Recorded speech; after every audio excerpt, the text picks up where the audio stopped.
10वीं कक्षा की विज्ञान विषय की इस ऑनलाइन क्लास में आप सभी का स्वागत है। आज हम पढ़ेंगे अध्याय 11 मानव नेत्र तथा रंग बिरंगा संसार, उसी का अगला भाग। इससे पहले हमने प्रकाश के अपवर्तन के बारे में पढ़ा और वहाँ पे हमने सीखा था कि जब प्रकाश किसी एक माध्यम से दूसरे माध्यम में या यूं कहें सघन माध्यम से विरल या विरल से सघन माध्यम में जाता है तो अपने पथ से विचलित हो जाता है। प्रकाश के इसी विचलन को हमने अपवर्तन कहा था और इसको सीखा था कांच की स्लैब के द्वारा, जिसमें से हमने देखा था कि प्रकाश की सीधी जाती हुई किरण कांच की स्लैब बीच में रख देने के कारण मुड़ जाती है। क्या प्रकाश अपवर्तन किसी और तरीके से भी हो सकता है या उसके लिए हमें सिर्फ कांच की स्लैब की ही आवश्यकता होगी? इसके अलावा अपवर्तन के और क्या उदाहरण हो सकते हैं? क्या वह हमारे दैनिक जीवन में भी कहीं पे उपयोगी है? यह भी जानने का हम प्रयास करेंगे। और इसके अलावा आज इस वीडियो में हम यह भी जानेंगे कि आसमान का रंग नीला क्यों दिखाई देता है, सूर्योदय या सूर्यास्त के समय सूरज का रंग आपको लाल नजर क्यों आता है और रात को तारे टिमटिमाते हुए क्यों नजर आते हैं। उन सभी प्रश्नों के उत्तर इसी वीडियो में आपको मिलेंगे। तो चलिए शुरू करते हैं। आज हम शुरुआत करते हैं प्रिज्म द्वारा प्रकाश के अपवर्तन की। अब यह प्रिज्म क्या है? प्रिज्म एक कांच की स्लैब के भांति ही पारदर्शी माध्यम है जिसके 3 सिरे होते हैं। कांच की स्लैब में वहां पे 4 भुजाएं थी, यहां पे 3 भुजाएं होंगी। आइए अब प्रिज्म द्वारा प्रकाश के अपवर्तन को समझते हैं। यह एक प्रिज्म है जिसकी 3 भुजाएं आपको नजर आती हैं।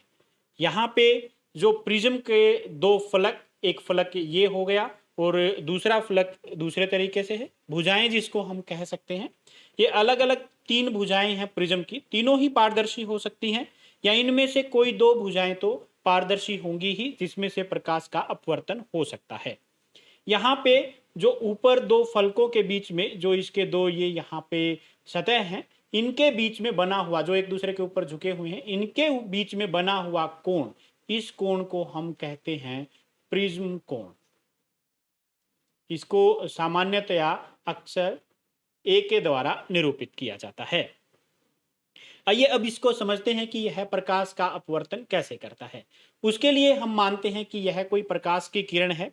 इसको हम पी क्यू मान सकते हैं। इस किरण को 2 बिंदुओं से हम मान लेते हैं। जैसे वहां पे आपने क्रियाकलाप करते वक्त 2 आलपिन लगाई थी, उसी तरह से यहाँ पे भी आप 2 बिंदु मान सकते हैं जिसमें से यह प्रकाश की किरण जा रही है। प्रकाश हमेशा हमने पढ़ा हुआ है सीधी रेखा पे गति करता है और जहां पे भी यह किरण पहुंचेगी उस बिंदु के ऊपर हमें पता है अपवर्तन के लिए अभिलंब बनाना होता है।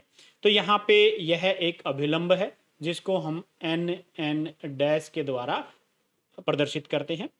यह किरण जो आ रही है जिसको हमने पी क्यू कहा है, पी क्यू जो किरण है वह आपतित किरण है। ये ध्यान रखिए, इस किरण का नाम होगा आपतित किरण। और क्योंकि यह आपतित किरण है और जो अभिलंब के बीच में कोण बनाएगी, इस कोण को हम आई से लिखेंगे और आई जो इसके अंदर होता है वह होता है हमारा आपतन कोण। उसके बाद इसका इस सतह पे अपवर्तन होगा और अपवर्तन के पश्चात यह, क्योंकि देखिए बाहर की तरफ अगर हम बात करें यहाँ पे, तो बाहर की तरफ सारा का सारा विरल माध्यम है और अगर प्रिज्म की बात करें तो प्रिज्म के अंदर माध्यम सघन है। तो इस वजह से प्रकाश की किरण अपवर्तन के पश्चात अभिलंब की ओर मुड़ेगी। इस तरीके से यहाँ पे इस कोण को, जो अपवर्तन कोण है, इसको हम आर से लिखते हैं। आर हमारा, ये ध्यान रखिए, अपवर्तन कोण है। आर आर होगा हमारा अपवर्तन कोण। अब उसके बाद यह प्रकाश की किरण इस तरीके से जाएगी, क्योंकि एक माध्यम में जब होती है तो प्रकाश की किरण अपना रास्ता नहीं बदलती, वह सीधी रेखा में गति करती है। तो यह प्रकाश की किरण इस तरीके से चलती चलेगी और दूसरे सतह के ऊपर जब पहुंचेगी तो यहाँ पे इसका फिर से अपवर्तन होगा। और अपवर्तन के लिए हमें पता है, फिर से हम यहाँ पे एक अभिलंब बनाएंगे। अब की बार इस अभिलंब को हम एम एम डैश कह देते हैं और यहां से अपवर्तन होगा। अब की बार देखिए, यह सघन माध्यम से विरल माध्यम की तरफ जा रही है तो यह अभिलंब से परे मुड़ेगी। तो इस तरीके से यह अभिलंब के परे मुड़ जाती है। और इस तरीके से जो बाहर जाती हुई किरण है उसके लिए हम इस कोण को ई से लिखते हैं। ई एंगल ऑफ इमर्जेंस होता है, जिसको हम हिंदी के अंदर निर्गत कोण कहेंगे। ये होगा हमारा निर्गत कोण, एंगल ऑफ इमर्जेंस ई। अब इसके बाद अगर देखा जाए तो यह मान लेते हैं हमारी जो किरण है, इसको आर एस दो बिंदुओं से भी हम लिख सकते हैं। यहाँ पे आलपिन लगा सकते हैं। उसी तरीके से अगर आप यहाँ पे क्रियाकलाप करते हैं तो ये हमारे प्रकाश की किरण अपवर्तन के पश्चात सीधी निकल जाएगी। अब देखिए यहाँ पे इस बिंदु के ऊपर प्रकाश का अपवर्तन हुआ, इस बिंदु को ई कह देते हैं। उसके बाद इस बिंदु के ऊपर भी प्रकाश का अपवर्तन हुआ, इस बिंदु को हम एफ से लिख सकते हैं। अगर यह प्रिज्म नहीं होता तो प्रकाश की किरण सीधी निकल जाती। जो पी क्यू है हमारी किरण, ये प्रकाश की किरण अगर प्रिज्म नहीं होता तो वह सीधी इस तरीके से निकल जाती। परंतु हमने बीच में प्रिज्म रख दिया और प्रिज्म रखने के कारण यहाँ पे प्रकाश की किरण का अपवर्तन हुआ है। और यह अपवर्तन के कारण यह प्रकाश की किरण अब इस तरीके से जा रही है, जिसको पीछे की तरफ बढ़ाने पे हमें पता चलता है कि पहले तो प्रकाश की किरण इस दिशा में जा रही थी, प्रकाश की किरण की दिशा ये थी अगर प्रिज्म नहीं होता तो, परंतु जब उसके अंदर हमने प्रिज्म रख दिया तो प्रकाश की किरण अब इस दिशा के अंदर जा रही है। इसका मतलब ये हुआ कि प्रिज्म के कारण जो प्रकाश का पथ है वह बदल गया है और इस कोण से बदला। इस कोण को हम डी लिख सकते हैं। डी यहाँ पे है विचलन कोण। तो ये ध्यान रखिए, इस कोण को हम यहाँ पे कहेंगे विचलन कोण। तो इस प्रकार से यहाँ पे प्रकाश का अपवर्तन होता है। विचलन कोण, इस कोण से, इस एंगल से जो प्रकाश की किरण है वह अपवर्तित होती है। तो इस प्रकार से जो प्रिज्म है वह प्रकाश का अपवर्तन करता है। तो यहाँ पे हमने देखा कि प्रकाश की किरण को जब प्रिज्म के अंदर से गुजारा जाता है तो यह अपने पथ से विचलित हो जाती है। क्या इस विचलन के कारण कुछ और भी प्रक्रियाएं हो सकती हैं? आइए इनको भी समझने का प्रयास करते हैं। हम समझेंगे कि क्या होगा यदि श्वेत प्रकाश को प्रिज्म के ऊपर डाला जाता है। कांच के प्रिज्म द्वारा श्वेत प्रकाश का विक्षेपण। जब हम श्वेत प्रकाश को प्रिज्म के ऊपर डालते हैं तो वह विक्षेपित हो जाता है। विक्षेपण का मतलब यहाँ पे हुआ अलग अलग रंगों में विभाजित हो जाना। तो विक्षेपण को यहाँ पे हम लिखना चाहें तो लिख सकते हैं, प्रकाश का प्रिज्म से गुजरने के पश्चात अलग अलग रंगों में विभाजित हो जाना विक्षेपण कहलाता है। हम यहाँ पे देख सकते हैं कि प्रकाश इस प्रिज्म के ऊपर गिरा, श्वेत प्रकाश गिरा, वह जाना इस तरीके से चाहिए था, परंतु हमने पढ़ा था कि प्रकाश का अपवर्तन होता है प्रिज्म में से गुजरने के कारण। अब वह सीधी रेखा में नहीं जाएगा, वह अपवर्तित तो हो जाता है। परंतु यह क्या, यह तो रंगों में विभाजित हो गया। तो श्वेत प्रकाश जब प्रिज्म में से गुजरता है तो अलग अलग रंगों में विभाजित हो जाता है। विक्षेपण के कारण रंगों का एक बैंड मिलता है और इस बैंड को, जो पट्टी मिल रही है, जो स्पेक्ट्रम मिल रहा है, इस बैंड को, इस पट्टी को, इस क्रम को हम कहते हैं स्पेक्ट्रम। तो यहाँ पे हमें एक स्पेक्ट्रम मिला है। इस स्पेक्ट्रम के रंग कैसे हैं आपको यहाँ पे दिखाई दे रहे हैं, मैं उनको लिख देता हूं अलग अलग से। सबसे पहले यहाँ पे हमें मिलता है बैंगनी रंग, बैंगनी को वायलेट लिखा गया है। उसके बाद नीला इंडिगो, उसके बाद आसमानी ब्लू, हरा ग्रीन, येलो पीला, ऑरेंज नारंगी और उसके बाद रेड कलर हमें मिलता है। तो यहाँ पे अगर देखा जाए तो हमें एक स्पेक्ट्रम मिलता है जिसको हम कहते हैं विबग्योर। आप इस शब्द को ध्यान रखें, विबग्योर, यह पैटर्न है। परंतु आप देख रहे हैं, आप कह सकते हैं कि यहाँ पे तो सबसे ऊपर तो हमें लाल रंग दिखाई देता है और सबसे नीचे वायलेट कलर। तो आप ध्यान रखें, जब भी आप इस स्पेक्ट्रम को पढ़ें तो आपको इस दिशा में बढ़ना है। सबसे पहले वायलेट होगा और सबसे अंत में जो रंग आता है यहाँ पे वह लाल रंग का होगा। यहां से हम कह सकते हैं कि जो बैंगनी रंग है, वायलेट कलर है, उसका विक्षेपण सबसे ज्यादा हुआ है और जो लाल रंग है उसका विक्षेपण सबसे कम होता है। यानी कि प्रिज्म में से जब श्वेत प्रकाश को गुजारा जाता है तो वह 7 रंगों में बंटता है और जो बैंगनी रंग है उसका विक्षेपण सबसे ज्यादा होगा और जो लाल रंग है उसका विक्षेपण सबसे कम होगा। परंतु यदि हम एक और प्रिज्म इसी प्रकार से रख दें उल्टा करके, तो क्या यह पुनः श्वेत प्रकाश में बदल जाएगा? तो यहाँ पे इसका उत्तर होता है हाँ। एक और प्रिज्म लगा के हम इस प्रकाश को जो 7 रंगों में बटा है पुनः श्वेत प्रकाश में बदल सकते हैं। यहाँ पे हम देख सकते हैं कि श्वेत प्रकाश इस प्रिज्म के ऊपर डाला गया और यहाँ पे दिखाई दे रहा है कि वह लाल रंग से लेकर के यहाँ पे वायलेट कलर यानी कि विबग्योर यहाँ पे मिलता है। अब यहाँ पे प्रिज्म 2 सेकंड प्रिज्म रखा हुआ है। इस प्रिज्म को जैसे यहाँ पे रखा गया तो लाल रंग हुआ इस तरीके से, और वायलेट का भी यहाँ पे इकट्ठा होके, क्योंकि वहां पे फिर से अपवर्तन होता है और इस कारण से यह वापस श्वेत प्रकाश में बदल जाता है और पर्दे के ऊपर हम इसको पा सकते हैं।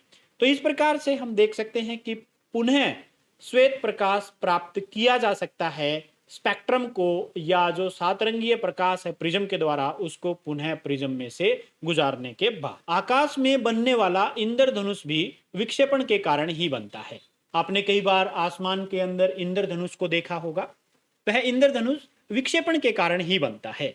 और जब आपने इंद्रधनुष देखा होगा तो आपने शायद ध्यान भी दिया होगा कि इंद्रधनुष सूर्य से हमेशा विपरीत दिशा में बनता है। अब बात करें तो यह इंद्रधनुष बनता कैसे है। आपने ध्यान दिया होगा कि इंद्रधनुष जब भी बनता है तो बारिश के बाद या बारिश के समय पे बनता है। और एक चीज और आप ध्यान दीजिए कि जब भी इंद्रधनुष बनता है वह सूर्य से विपरीत दिशा में बनता है। ऐसा क्यों है? क्यों यह इंद्रधनुष बन रहा है? तो उसके पीछे कारण क्या है? बारिश जब होती है तो आमतौर से जो वायुमंडल है उसके अंदर बहुत ज्यादा पानी के छोटे छोटे कण, वाष्प कण हम कह सकते हैं, वो होते हैं। प्रकाश की किरणें जब उन छोटी छोटी बूंदों से होकर गुजरती हैं तो वो बूंदें प्रिज्म की तरह कार्य करती हैं और प्रकाश का विक्षेपण करती हैं। ये ध्यान रखिए, प्रिज्म की तरह काम करेगी तो विक्षेपण होता है। विक्षेपण का मतलब ये हुआ कि प्रकाश अपने अलग अलग रंगों में विभाजित हो जाएगा, और जब इस तरह से प्रकाश विभाजित होता है तो इंद्रधनुष बनता है। परंतु वह हमें दिखाई क्यों देता है? तो उसके पीछे कारण क्या है? जब प्रकाश की किरणें, आप देख सकते हैं यहाँ पे एक वर्षा की हम बूंद मान सकते हैं, यह सूर्य का प्रकाश है, और जब यह इस पे गिरा तो विक्षेपण हो गया और वह अलग अलग रंगों में बटा। परंतु जब वह इस सतह पे बूंद की दूसरी सतह पे जाता है तो उसका वहां पे आंतरिक परावर्तन होता है। आंतरिक परावर्तन मतलब उसी के अंदर, वह बूंद के अंदर ही वापस परावर्तित हो जाता है।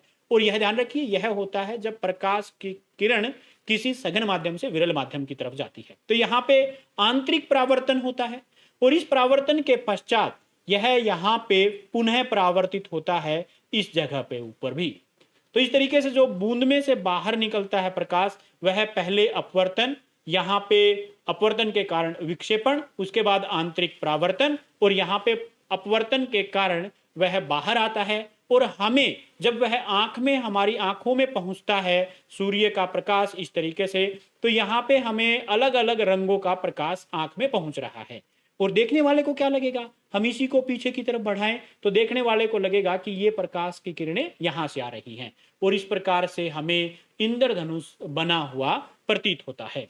तो ये बात आप ध्यान रखिए कि जब भी इंद्रधनुष बनेगा तो वह सूर्य से हमेशा विपरीत दिशा में बनेगा।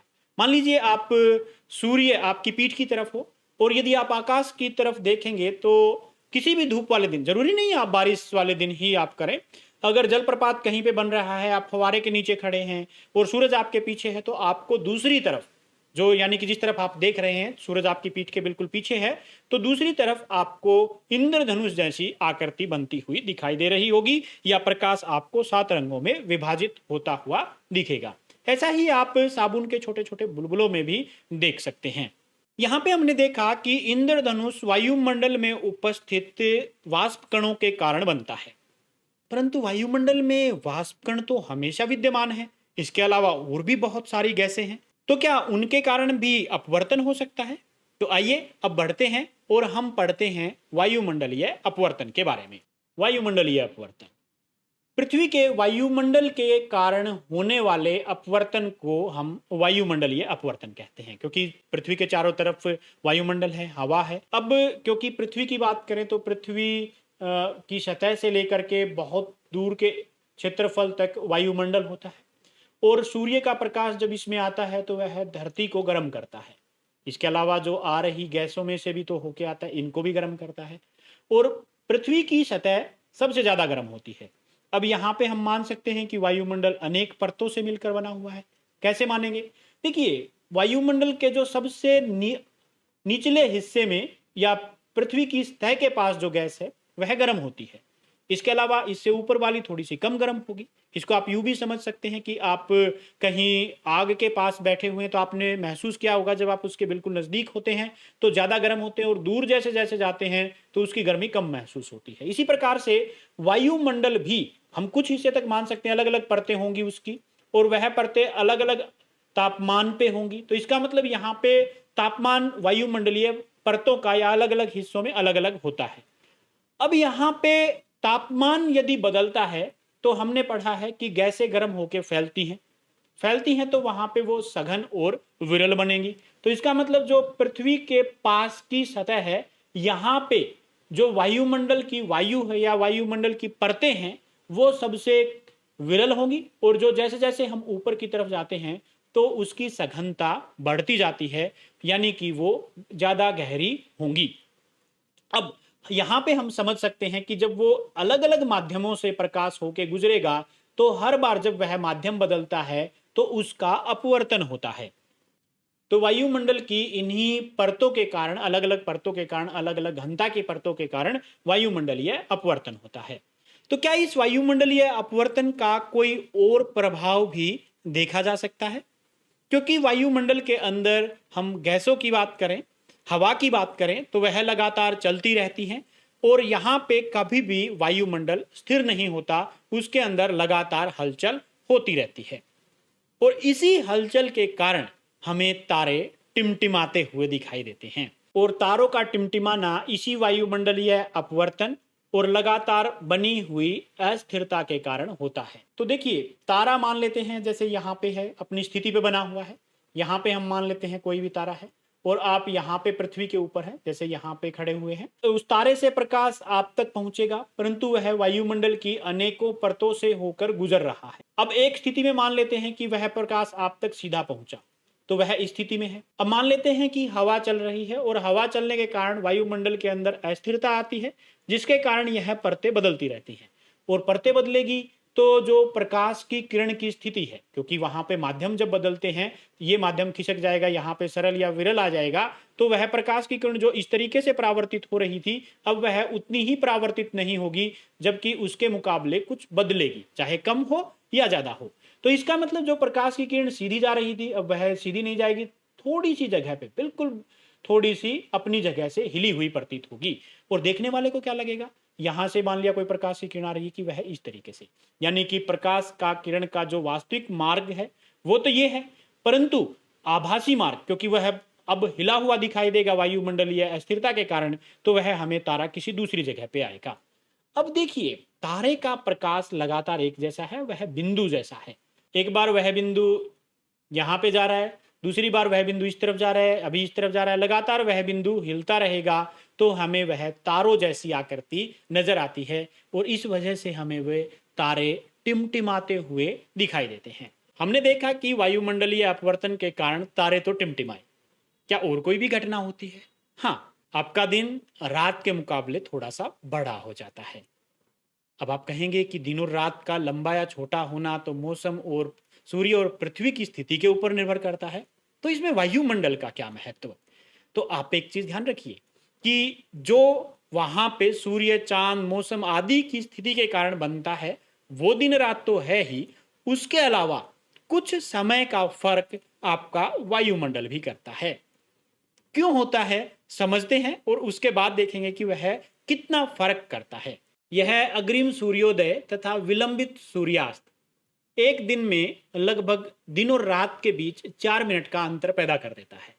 2 मिनट सूर्योदय से पहले हमें सूर्य दिखाई देने लगता है, और सूर्यास्त के लगभग 2 मिनट बाद तक दिखाई देता है। यानी कि सूर्योदय जिस समय पे होना था उससे 2 मिनट पहले, और जब सूर्यास्त वास्तव में जो मौसम और अन्य स्थितियों के कारण जिस समय पे सूर्यास्त होना था उसके लगभग 2 मिनट बाद तक वह हमें दिखाई देता रहता है। ऐसा होता क्यों है?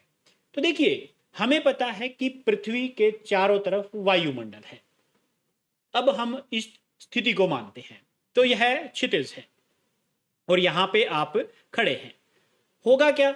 सूर्योदय जब होता है, मान लेते हैं यही स्थिति, एक बार सूर्योदय की स्थिति मान लेते हैं। तो जब वह इस स्थिति पे, क्षितिज पे उदय होता है, हम मानते हैं कि सूर्योदय इस स्थिति से ऊपर आ जाएगा क्योंकि यह इसके सामने है और इस स्थिति पे आ जाएगा, उसके बाद ही वह उसको दिखाई देगा। परंतु वह स्थिति से जब नीचे होता है तो यहाँ से प्रकाश की किरण वायुमंडल में पहुंचती है, क्योंकि अगर वायुमंडल नहीं होता तो वह प्रकाश की किरण इस तरीके से लगातार सीधी निकल जाती, परंतु यहाँ पे वायुमंडल है, इस वजह से उसका अपवर्तन होता है और प्रकाश की किरण सीधी ना जाते हुए नीचे की तरफ आती है, इस तरह से मुड़ जाती है और वह हमें दिखाई देने लगती, यानी कि जो स्थिति हमें 2 मिनट बाद दिखाई देती वह हमें 2 मिनट पहले ही दिखाई देने लग जाती है। यानी कि सूर्योदय से सूर्य 2 मिनट पहले ही हमें दिखाई देने लग जाएगा। ऐसी ही स्थिति सूर्यास्त के समय भी होती है। मान लेते हैं यह क्षितिज होता है, जब क्षितिज से नीचे सूर्य चला जाता है तो सूर्यास्त होता है, परंतु वही स्थिति यहाँ पे भी नजर आएगी।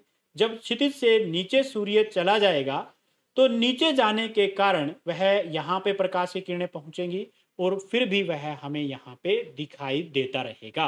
तो 2 मिनट पहले और सूर्यास्त के, वास्तविक सूर्यास्त के 2 मिनट बाद तक हमें सूर्य दिखाई देता रहता है और इस तरह से हमारा दिन 4 मिनट लंबा हो जाता है किसी भी दिन के मुकाबले। हमने देखा कि प्रकाश का वायुमंडल के कारण अपवर्तन होता है और उसके कारण कई सारी परिघटनाएं होती हैं। इसके अलावा भी कई सारी रोचक घटनाएं वायुमंडल के कारण होती हैं। आप याद कीजिए कि आपको आसमान का रंग कैसा दिखाई देता है। आप गहरे समुद्रों का रंग देखते हैं तो वह कैसा आपको दिखाई दे रहा है, या सूर्योदय या सूर्यास्त के समय आपको वह रक्ताभ क्यों नजर आता है? वह है वायुमंडल के कारण होने वाले एक और प्रभाव के कारण, और वह है प्रकीर्णन। प्रकाश का छोटे छोटे कणों से टकरा के चारों तरफ बिखरना प्रकाश का प्रकीर्णन होता है। इसका एक उदाहरण है टिंडल प्रभाव। टिंडल प्रभाव क्या है? पृथ्वी का वायुमंडल सूक्ष्म कणों का एक विषमांगी मिश्रण है। इन कणों में धुआं, जल की सूक्ष्म बूंदें, धूल के निलंबित कण तथा वायु के अणु सम्मिलित होते हैं। जब कोई प्रकाश किरणपुंज ऐसे महीन कणों से टकराता है तो उस किरणपुंज का मार्ग दिखाई देने लगता है। इन कणों से विसरित प्रकाश परावर्तित होकर हमारे पास तक पहुंचता है। कोलाइडी कणों द्वारा प्रकाश के प्रकीर्णन की परिघटना टिंडल प्रभाव उत्पन्न करती है। किसी घने जंगल के वितान से सूर्य का प्रकाश गुजरता है तो टिंडल प्रभाव उत्पन्न करता है, जिसको देखा जा सकता है। यहाँ पे हम प्रकाश की किरणों को साफ तौर से देख सकते हैं, उनके रास्ते को देख सकते हैं। यही टिंडल प्रभाव है। और यह टिंडल प्रभाव उत्पन्न होता है वायुमंडल में उपस्थित अनेकों धूलकणों, गैसों और वाष्प कणों आदि के कारण। विषमांगी मिश्रण का अर्थ है कि वहां पे समान नहीं है, एक समान मिश्रण नहीं है। कहीं पे घनता ज्यादा है, कहीं पे घनता कम है, कहीं पे वाष्प कण ज्यादा हैं, कहीं पे और दूसरे तरह की गैसें ज्यादा हैं। तो वह एक समान मिश्रण नहीं है गैसों का, वह विषमांगी मिश्रण है, जिसमें धुआं, वाष्प कण, अनेकों प्रकार के धूल के कण, इसके अलावा अनेकों प्रकार की गैसें आदि वहां पे उपस्थित होती हैं। स्वच्छ आकाश का नीले रंग का दिखाई देना भी इसी प्रकीर्णन के कारण होता है, क्योंकि नीले रंग की तरंगदैर्घ्य कम होती है और लाल रंग की तरंगदैर्घ्य ज्यादा होती है। इसी वजह से नीले रंग का प्रकीर्णन ज्यादा होगा और लाल रंग का प्रकीर्णन कम होगा। इसका मतलब ये हुआ कि नीला रंग सारा का सारा सामान्यतया आसमान के अंदर बिखर जाएगा और वह हमें नीला दिखाई देता है, और लाल रंग और बाकी सभी रंग हम तक पहुंच जाते हैं। तो यह प्रभाव वायुमंडल के कारण हुआ है। तो वायुमंडल से बाहर जाने पर क्या आकाश नीला दिखाई नहीं देता? नहीं। अगर हम वायुमंडल से बाहर जाते हैं तो हमें आकाश नीला नजर नहीं आता, वह आकाश काला नजर आता है। क्यों? क्योंकि वहां पे कोई वायुमंडल नहीं है, वहां पे प्रकाश का प्रकीर्णन नहीं होता और किसी प्रकार की प्रकाश की किरण अपवर्तित होके भी हम तक नहीं पहुंचती। इसी वजह से हमें सामान्यतया जो वायुमंडल से बाहर जाने पर अंतरिक्ष काला नजर आता है। तो पृथ्वी पर खड़े होकर आसमान का नीला रंग आप वायुमंडल के अंदर ही रहकर देख सकते हैं।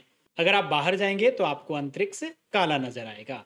तो चलिए अब एक और रोचक घटना के बारे में बात करते हैं, और वो है सूर्य का लाल रंग का नजर आना जब वह अस्त होता है या उदय होता है।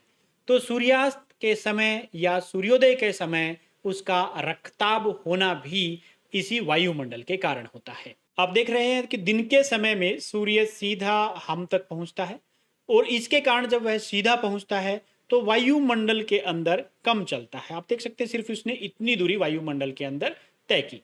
इसके कारण यहाँ पे जो प्रकीर्णन है वह कम होता है। सिर्फ यहाँ पे नीले रंग का प्रकीर्णन हो पाता है और बाकी दूसरे रंगों का प्रकीर्णन कम होता है। इस वजह से हमें वह बिल्कुल सफेद चमकता हुआ दिखाई देता है। परंतु जैसे जैसे वह क्षितिज के तक पहुंचता है, छिपता जाता है, हम कहते हैं सूर्यास्त होता है, तो वह अब पहले के मुकाबले ज्यादा दूरी वायुमंडल के अंदर तय कर रहा है। अब उसे इतनी दूर चलना पड़ता है, जिसके कारण नीले रंग के साथ साथ वहां पे मैंने बताया था विबग्योर हमने पढ़ा था, आपको ध्यान होगा, जिसमें अलग अलग जो स्पेक्ट्रम बनता है उसके अलग अलग रंग हैं विबग्योर। तो नीले रंग के अलावा हरा, पीला आदि रंगों का भी वहां पे धीरे धीरे प्रकीर्णन होना शुरू हो जाता है। और यही कारण है आप सिर्फ सूर्यास्त के समय ही नहीं, उससे थोड़ा सा पहले देखेंगे तो आपको सुनहरी रंग का नजर आता है।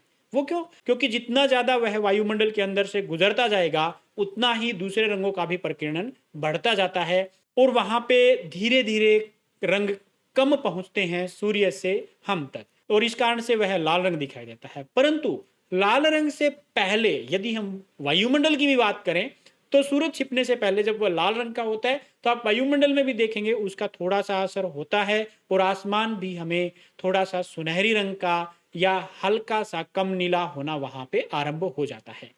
वह इसी प्रकीर्णन के कारण होता है। और इन रोचक प्राकृतिक घटनाओं का उपयोग भी हम अनेकों जगहों पे करते हैं। अब आप सोच सकते हैं कि खतरे के निशान सामान्यतया लाल रंग के क्यों बनाए जाते हैं, या जब हमें लंबी दूरी पर संकेत भेजने होते हैं प्रकाश के, उनका रंग लाल रखा जाता है। तो ऐसी ही कुछ रोचक परिघटनाओं के बारे में आप अपनी नोटबुक में लिखिए, और कुछ परिघटनाएं मैं आपको बताता हूं, उनका हल ढूंढने का भी प्रयास कीजिए। जैसे सामान्यतया बादल आपको सफेद रंग के नजर आते हैं, ऐसा क्यों है? और बारिश के दिनों में वही बादल काले क्यों नजर आते हैं? आपने सुना होगा कि काले मेघ बारिश ज्यादा करते हैं, काले बादल ज्यादा बारिश करते हैं। तो आपको कुछ हिंट तो मिल ही गया होगा। तो इस प्रश्न का उत्तर भी ढूंढने का प्रयास कीजिए और अपनी नोटबुक में लिखिए। इसके अलावा ऐसी ही रोचक घटनाएं आपको दिखाई देती हैं, वह भी नोट करें। आइए अब इस अध्याय से संबंधित कुछ वस्तुनिष्ठ प्रश्न यानी कि एमसीक्यूज का अभ्यास करते हैं। अध्याय 11 मानव नेत्र तथा रंग बिरंगा संसार। यहाँ पे पहला प्रश्न है, नेत्र में किसी वस्तु का बना प्रतिबिंब होता है काल्पनिक, सीधा तथा छोटा। दूसरा ऑप्शन है काल्पनिक, उल्टा तथा बड़ा, वास्तविक, उल्टा तथा छोटा, और वास्तविक, उल्टा तथा बड़ा। यहाँ पे हमें जो उत्तर देना है वो ये है कि नेत्र में किसी वस्तु का बना प्रतिबिंब, उसकी प्रकृति कैसी है। तो इसका सही उत्तर है सी, वास्तविक होता है, उल्टा होता है, और जो वस्तु है उससे छोटा होता है। अगला प्रश्न, मानव नेत्र के किस भाग पर किसी वस्तु का प्रतिबिंब बनाते हैं हम, यानी कि मानव नेत्र जो होती है आंख है, उसके किस भाग पर किसी वस्तु का प्रतिबिंब बनाते हैं? कार्निया, परितारिका, पुतली, रेटिना या दृष्टिपटल। तो सही उत्तर होगा इसके लिए रेटिना या दृष्टिपटल पर जो प्रतिबिंब है वस्तु का वो बनता है। तारों के टिमटिमाने की व्याख्या किस सिद्धांत पर आधारित है?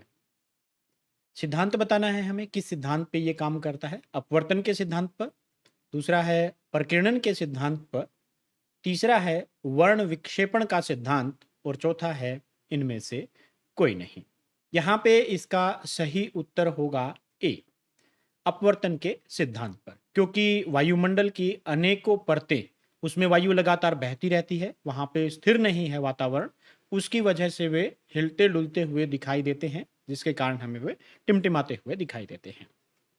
अगला प्रश्न है, श्वेत प्रकाश की किरण जब किसी प्रिज्म से होकर गुजरती है तो रंग सबसे अधिक विचलित होता है, वह है, यानी कि जब प्रिज्म में से हम श्वेत प्रकाश को गुजारेंगे तो कौन सा रंग या वर्ण सबसे अधिक विचलित होगा, यानी कि कौन सा रंग सबसे अधिक मुड़ेगा। ए है नीला, बी है लाल, सी है बैंगनी और डी है नीला और लाल दोनों।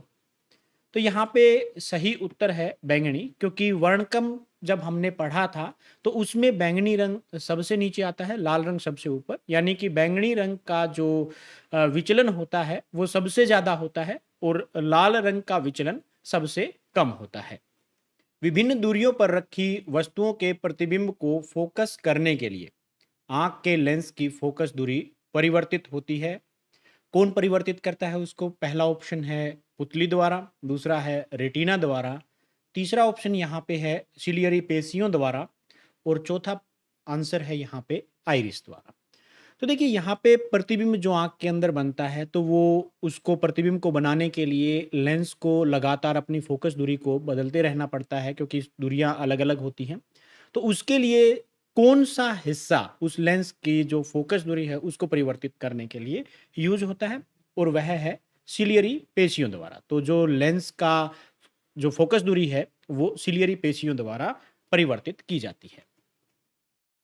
चंद्रमा पर खड़े अंतरिक्ष यात्री को आकाश प्रतीत होता है नीला, उजला, सी है लाल और डी है काला। तो अंतरिक्ष में खड़े जो यात्री है, कोई भी अंतरिक्ष यात्री है, वो चंद्रमा पे खड़ा है और उसको आकाश कैसा दिखाई देगा? तो इसका आंसर है डी, काला। क्यों? क्योंकि वहां पे कोई वातावरण नहीं है। जो हमें आसमान नीला दिखाई देता है वो हमारे वायुमंडल के कारण है। अगला प्रश्न है, श्वेत रंग कितने रंगों के मेल से बना है? 3, 4, 5, 7। यहाँ पे सही उत्तर है 7। हमने जब प्रकाश को प्रिज्म में से गुजारा था तो ये हमने देखा था कि वह 7 रंगों में विभाजित हो जाता है। दृश्य प्रकाश में किस वर्ण का तरंगदैर्घ्य अधिकतम होता है, यानी जिस प्रकाश को हम देख रहे हैं उसमें किस रंग का तरंगदैर्घ्य सबसे ज्यादा होता है? ए ऑप्शन है बैंगनी, बी है लाल, सी है नीला और डी है पीला। इनमें से किसका सबसे ज्यादा होगा? तो इसका सही आंसर है बी, लाल। लाल रंग का तरंगदैर्घ्य सबसे अधिक होता है। इंद्रधनुष का बनना किस परिघटना पर आधारित है? प्रकाश के परावर्तन, बी है प्रकाश का अपवर्तन, सी है प्रकाश का वर्ण विक्षेपण और डी है इनमें से कोई नहीं। तो इसका सही उत्तर होगा सी, प्रकाश का वर्ण विक्षेपण। किसी कोलाइडी विलयन में निलंबित कणों से प्रकाश के प्रकीर्णन को कहा जाता है? वायुमंडलीय प्रभाव, किंडल प्रभाव, टिंडल प्रभाव या फिर क्विंटल प्रभाव। इनमें से कौन सा कोलाइडी विलयन में निलंबित कणों के प्रकाश के प्रकीर्णन के लिए सही उत्तर है? तो इसका सही उत्तर है टिंडल प्रभाव। स्पेक्ट्रम प्राप्त करने के लिए किसका उपयोग किया जाता है? यानी कि हम जो प्रकाश है जो 7 रंगों में हमने बांटा था उसको प्राप्त करने के लिए किसका उपयोग होता है? यहाँ पे ऑप्शन ए है कांच की सिल्ली, बी है प्रिज्म, सी है उत्तल लेंस और डी है अवतल लेंस। तो इसका सही उत्तर है प्रिज्म। प्रिज्म में से जब हमने श्वेत प्रकाश को गुजारा था तो वह 7 रंगों में विभाजित हो रहा था। स्पेक्ट्रम में किस रंग की किरण का विचलन या झुकाव कम होता है? लाल, हरा, नीला या बैंगनी। तो यहाँ पे सही उत्तर है लाल। यहाँ पे हमने देखा था कि जब बैंगनी रंग है वो सबसे अधिक विचलित होता है सबसे नीचे मिलता है, और सबसे ऊपर वहां पे हमें लाल रंग मिला था, यानी कि उसका विचलन सबसे कम हुआ था। आंख व्यवहार होता है उत्तल लेंस की तरह, दर्पण की तरह, अवतल लेंस की तरह, या इनमें से कोई नहीं। जो हमारी आंख का व्यवहार है, आंख किस तरीके से व्यवहार करती है, तो इनमें से कौन सा हो सकता है?